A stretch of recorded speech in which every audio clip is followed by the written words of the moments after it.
ভাই ভাই আর একটু জন্য জিততে পারলো না বাংলাদেশের দামাল ছেলেরা কিংবা বলদ ছেলেরা কিংবা ইডিয়েট ছেলেরা জিততে পারলো না গো।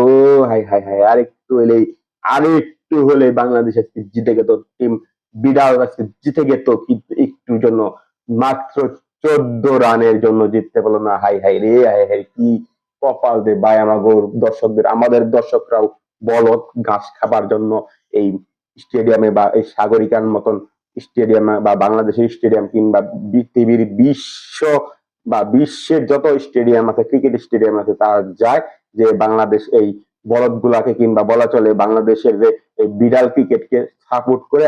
আর হতাশ, আমাদের বুকে হতাশ হয়ে, বিশেষ করে জনগণের বুকে হতাশ হয়ে তারা স্টেডিয়াম পার হয় আর বলে আমি তো পারি না, আর পারি না, আমি কেন পারি না,